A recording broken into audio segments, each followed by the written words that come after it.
Le groupe continuait son périple dans la forêt des éventrés. Le temps devenait doux, le vent était léger, la brise caressait avec grâce et volupté les êtres et les âmes de ce bois tamisé. Le soleil printanier embrasé de serrer les volutes ambrées d'un air équilibré, tandis qu'une candeur empreinte de son calme, clameurs et autres charmes, planait tel un nuage de miel et de douceur au gré d'une lune. Bonjour à tous et bienvenue pour cette nouvelle critique qui aujourd'hui ne portera pas sur des livres parce que j'avais envie de parler un petit peu d'autre chose. À la place, je vais vous parler d'une saga MP3.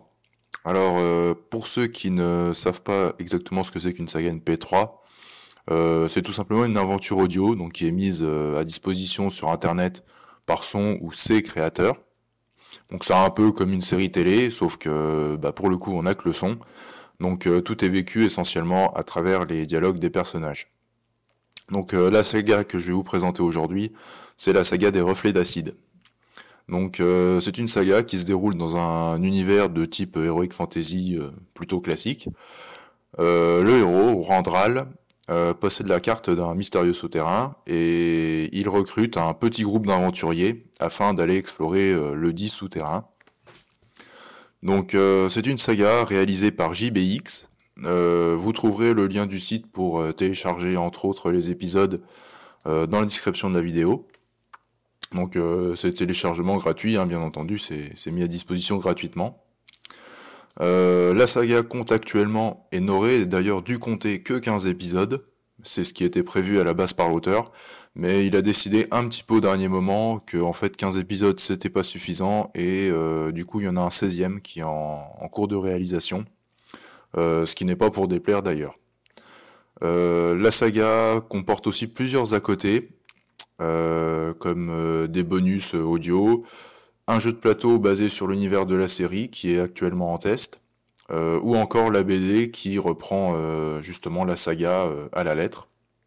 Pour présenter un peu les personnages, parce que c'est quand même très important dans une saga audio, le héros donc, dont j'ai déjà parlé, Randral, qui lui tient un peu aussi le rôle de froussard du groupe, hein. C'est un peu le moins courageux du lot, bien qu'il ait des origines à moitié démoniaques. On aura des cadeaux si on déjoue ses plans? Ben oui! Parce que je vous avoue, j'aime pas les nécromants. Ensuite on a Zarakai, donc lui c'est le nain bourrin alcoolique ultra cliché, hein. C'est le nain dans dans le plus pur style heroic fantasy quoi. Après avoir lampé 10 tonnes de bière, un nain rond, ça titube. Mais un nain cube, c'est quoi donc? Ensuite nous avons Enoriel. Donc les Enoriel c'est l'elfe cynique qui bien entendu passe son temps à se foutre un peu sur la gueule avec le nain. Le froid conserve tout, même les cons, et les conserve parfois. Ensuite nous avons Zeirman. Donc Zeirman c'est une sorte d'élémentaire du feu humanoïde. Donc il tire plutôt aussi sur le bourrin, un peu comme le nain, mais tout en étant beaucoup plus réfléchi. Donc je trouve que Zeirman il tient un peu le rôle de chef du groupe souvent. C'est jamais clairement marqué, mais en général je trouve qu'on sent que c'est un peu lui qui dirige la troupe, quoi. Mon sortilège volcano. Et seuls ceux qui sont à mes côtés pourront peut-être en réchapper. Peut-être. Un autre membre très important du groupe, nous avons Trichelieu. Alors Trichelieu, lui, c'est vraiment l'élément comique de la troupe, puisque c'est un peu le prêtre pervers qui est quasiment incapable d'aligner deux mots sans y caser un double sens sexuel. Concentrique, ah ben oui, tout converge en effet vers ce point G topographique. Et un autre personnage, alors lui qui est un personnage vraiment spécial, en fait il ne fait pas partie de l'aventure à proprement parler, c'est le narrateur. Donc lui en fait c'est la voix off qui va planter le décor et qui fait avancer l'intrigue au fur et à mesure. Donc c'est lui que vous avez entendu tout au début de la vidéo. Et bien qu'il soit pas à proprement parler dans l'histoire, il reste quand même un personnage très important et un personnage à part entière de l'aventure. Parce qu'il est très présent d'une part, et deuxièmement, il interagit régulièrement avec les personnages justement. Et ces interventions, elles sont importantes parce que, en particulier, elles donnent une double vision de la saga. C'est-à-dire que d'un côté, quand les personnages parlent entre eux, etc., on peut croire qu'ils sont vraiment dans l'aventure. Un peu comme quand on regarde un film, les personnages dans le film ne sont pas conscients, entre guillemets, qu'ils sont dans un film. Justement, pour eux, c'est la réalité. Donc on a cette première vision, mais lorsque le narrateur discute avec les personnages, ben, d'un coup, c'est plus du tout ça. D'un coup, ça devient une partie de jeu de rôle entre copains, et les personnages ne sont plus que ça, justement. Ce sont des rôles joués par une bande de potes autour d'une table. Et on a les deux visions-là qui se mélangent un peu tout au long de l'aventure, notamment grâce à l'intervention du narrateur. Et on sait jamais vraiment quelle vision on doit adopter, quelle vision est la bonne. Et c'est vraiment sympa ce côté un peu double jeu qu'on a tout au long de la saga. Alors évidemment, il y a aussi pas mal d'autres personnages dont je vais pas parler. Certains qui au début sont vraiment des personnages très secondaires, hein, qui sont vraiment là pour faire de la figuration presque. Mais certains d'entre eux vont devenir au fil du temps des personnages vraiment à part entière, des membres du groupe à part entière. Et ils vont prendre beaucoup d'importance. Quoi qu'il en soit, même s'il y a quand même un certain nombre de personnages, je pense qu'il y en a plus que dans la plupart des sagas, ils sont tous très intéressants. Ils ont vraiment tous leur personnalité à eux, et on a un peu de tout. Globalement, la gamme de personnages, hormis ceux que j'ai cités plus haut, ça va un peu de la tenancière de taverne caractérielle qui adore distribuer des baffes à coups de poing. Y'a tant d'amateurs de poils. Ça va jusqu'au samouraï qui découpe ses ennemis au katana en déclamant de la philosophie au rabais, quoi. Comme le disait jadis le grand sage Frolix qui vivait tout en haut de la montagne sacrée. Putain, ça pèle. Deuxième élément très important dans une saga audio, c'est le son. Ici, il n'y a pas de problème, le son est vraiment de très bonne qualité, il n'y a rien à dire. C'est bien enregistré, c'est bien équilibré au niveau du volume.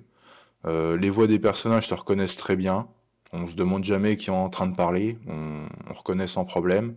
Les bruitages sont bons aussi, le fond sonore est bien dosé, il y a juste ce qu'il faut, il est pas trop envahissant, c'est vraiment bien, ça donne juste l'ambiance qu'il faut. Donc même si on constate bien une évolution dans la qualité au fil des épisodes, les premiers épisodes restent quand même très bien réalisés, hein. Il n'y a vraiment pas de souci à ce niveau-là. Ensuite, l'écriture. Donc le son, c'était vraiment pour la forme, l'écriture, c'est un peu le fond de la saga. Et alors là, on a une différence assez nette avec d'autres sagas, donc type le donjon de Nullbuck, pour ne citer qu'elle. Donc là, je vais comparer avec le donjon pour bien vous faire voir un peu les deux points d'approche. Le donjon de Nullbuck, lui, il repose essentiellement sur le ridicule des personnages et des situations. Hein, il tourne un peu tout en dérision. Ici, c'est pas du tout le cas. Il y a bien des éléments d'absurde ou de ridicule dans la saga, hein, il y en a. Pour donner un exemple, le personnage de Chelin qu'on croise assez tard dans la série et qui lui ne s'exprime qu'en chantant avec toujours un petit air de musique dans le fond. C'est moi l'oracle dessiné. On fait. Ce que je sais, nul ne le sait. C'est nul, c'est vrai. Il y a des destinées superbes, des complots acerbes que seul moi connais. Voilà, donc il y a bien du ridicule, mais c'est pas l'intérêt essentiel de la saga. Pour moi, c'est une saga qui est très artistique, en un sens. Je veux dire par là que l'auteur met vraiment un point d'honneur à écrire des dialogues qui riment la plupart du temps, hein. Il y a énormément de rimes dans cette saga. Ou encore, il joue avec différentes figures de style, comme des allitérations, ou encore des jeux de mots qui sont parfois assez subtils. Et donc c'est vraiment ça, le fond de la saga, c'est un humour qui est vraiment beaucoup plus subtil que dans le donjon, par exemple, pour continuer la comparaison, où dans le donjon, on voit les blagues arriver avec leurs gros sabots. Là, clairement, il y a des fois, on passe complètement à côté de la blague parce que on n'a pas les références qui vont bien, quoi. Toujours est-il que les reflets d'acide possèdent vraiment une touche qui est très particulière et très agréable. Et il y a vraiment certains passages qui sont des petites perles au niveau de l'écriture.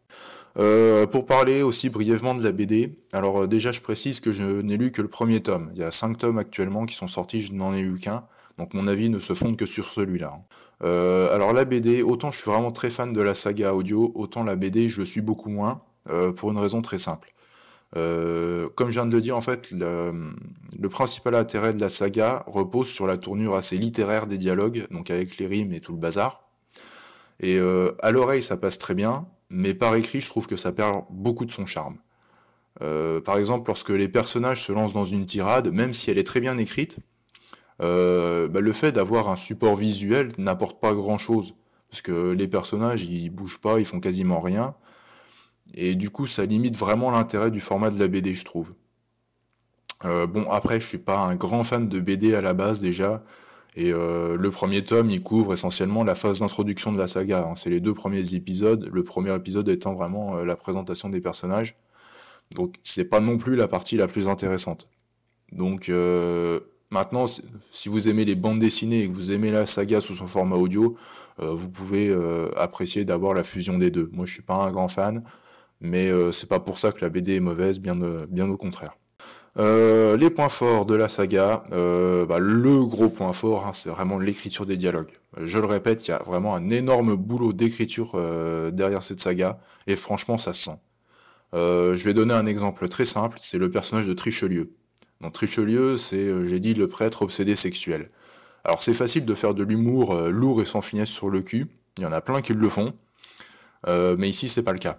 Le personnage, il a beau ne pas avoir presque une seule réplique sans un double sens, ça tombe jamais dans l'humour de beauf facile. Pour dire, en fait, moi je suis pas fan de l'humour bourrin et franchement sommaire sur le sexe. En général, ça me fait plus grincer des dents qu'autre chose. Et pourtant j'adore le personnage de Trichelieu. Ces phrases, elles ont presque toutes une connotation sexuelle quelque part, mais ça s'intègre toujours très bien dans le dialogue. Et Trichelieu peut être l'auteur de passages vraiment assez géniaux. Un passage que j'adore par exemple se situe au début de l'épisode 6. Voilà, donc bref, au niveau de l'écriture, franchement, ça envoie du lourd à tous les niveaux. Deuxième gros point fort, la qualité, hein, vraiment qui est excellente et dès le départ, hein. Ça s'améliore au fil des épisodes, mais déjà, même les premiers, ils sont vraiment très bons. Troisième point fort, les bonus, ils sont assez nombreux. Déjà, il y a plus de bonus que d'épisodes de la saga. Donc les bonus, ça peut être soit des chansons, soit des sketchs annexes, qui peuvent être en rapport direct avec la saga ou non. Il y en a qui collent vraiment à l'histoire de la saga, et il y en a d'autres qui sont vraiment complètement à côté. Par exemple, il y en a un qui met en scène différents personnages de la saga, mais dans des rôles de présentateurs télé. Ça n'a plus rien à voir du tout avec l'histoire des reflets d'acide. Le seul lien entre les deux, c'est les personnages qui sont les mêmes. Un autre bonus que j'aime bien aussi, par exemple, c'est l'hymne du Mortir, dont on retrouve un bout dans l'épisode 14. Belle et cruelle, sombre ritournelle, accompagne-nous vers les cieux. Nos âmes en peine, errent sans repère, pour que la bande exauce nos vœux. Les points négatifs, parce que y en a quand même un ou deux, même si ils sont vraiment très relatifs, hein, ça sera pas des points négatifs pour tout le monde. Par exemple, pour moi, en l'occurrence, ça n'en est pas, mais ça peut gêner certaines personnes. Le premier qui peut vraiment gêner certains, c'est la longueur des épisodes. Alors pour moi, c'est absolument pas un problème, mais ça peut l'être pour vous si jamais vous aimez écouter un épisode en entier sans avoir à le couper au milieu, mais que vous n'avez pas forcément beaucoup de temps pour ça. En général, pour une saga MP3, on peut dire qu'un épisode qui dépasse les 15 minutes, déjà c'est un épisode qui est assez long. Alors si la première moitié de la saga reste globalement en dessous de cette barre, elle la franchit définitivement et très allègrement à partir de l'épisode 8. Pour vous donner une petite idée, l'épisode 9 fait 20 minutes, le 11 en fait 35, le 13e épisode fait 55 minutes, et le 15e il fait 1h30. Voilà, ça donne tout de suite le ton, il y a vraiment une énorme explosion au niveau de la durée des épisodes. Donc pour le coup, moi je trouve pas ça dérangeant du tout, étant donné que c'est vraiment une excellente saga et que les épisodes, même quand ils sont très longs, sont loin d'être lassants. Mais voilà, si vous n'avez pas forcément beaucoup de temps pour l'écouter, ça risque de vous embêter un peu. Deuxième point qui peut gêner un petit peu, le scénario qui met vraiment du temps à démarrer. Alors ça note pas du tout l'intérêt aux premiers épisodes, mais si vous aimez suivre des développements d'intrigue, faudra être un peu patient. L'intrigue commence vraiment à se montrer qu'à partir de l'épisode 8, c'est-à-dire en fait le moment où les épisodes subissent une poussée de croissance incontrôlée. Donc voilà, si l'intrigue ne se développe qu'à partir du milieu de la saga en termes d'épisodes, en fait si on considère la durée totale de la saga, ça arrive beaucoup plus tôt que ça, hein.